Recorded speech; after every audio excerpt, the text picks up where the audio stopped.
Borders Unbound is a storytelling project about borders understood as thresholds, and that can be borders between nations, but that's a little bit literal.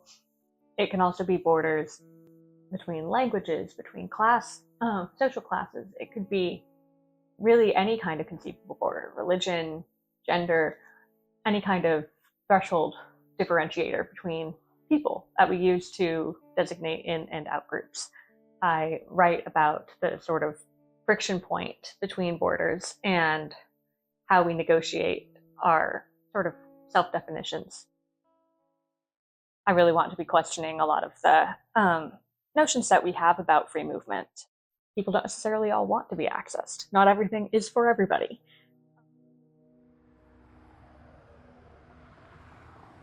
I was planning to move to Morocco, and I was studying journalism, and I was looking into opportunities to possibly be a correspondent or a stringer.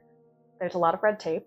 Press freedom is very different between different countries. A lot of the stories that were being assigned were often contrary to what I actually found interesting and sticky and wanted to write about. Then within Morocco, a lot of the time, there's a licensure process for working as a journalist. In order to get the license, you need to write a very high volume of articles per year, which wouldn't allow for slow, investigative, relational work that I was drawn to. I started kind of reframing that I think it's okay if what I'm doing isn't journalism. I really just want to be a writer.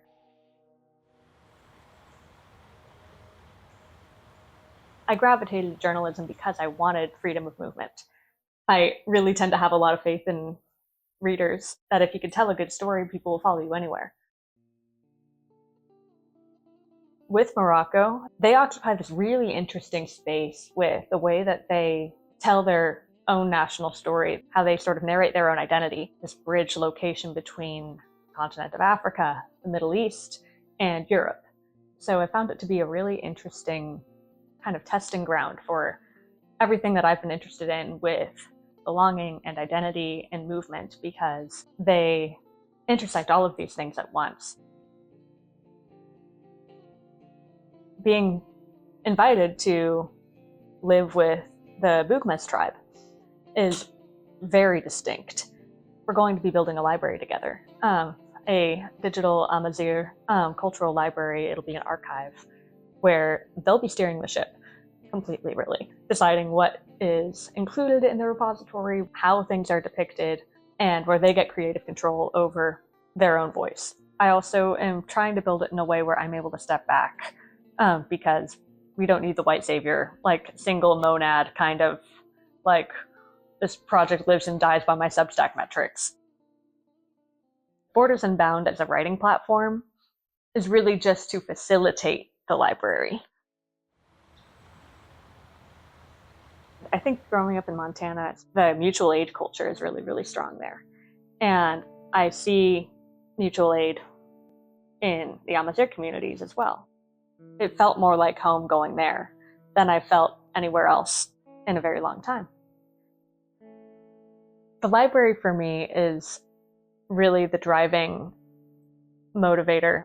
For me, it's the most exciting aspect of the work that me and the community are setting out to do. I would love to be able to syndicate Borders Unbound, to broaden its reach, have it go beyond a Substack. I would love to be able to compile the essays into a book. That would be fantastic.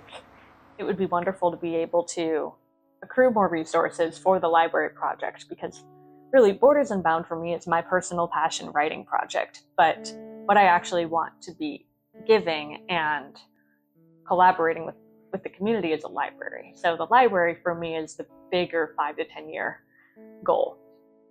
And if it is a massive cataclysmic failure and it totally blows up in my face somehow, which is possible, I do still think even with that outcome, when I am old, I will look back on it and be happy I did it.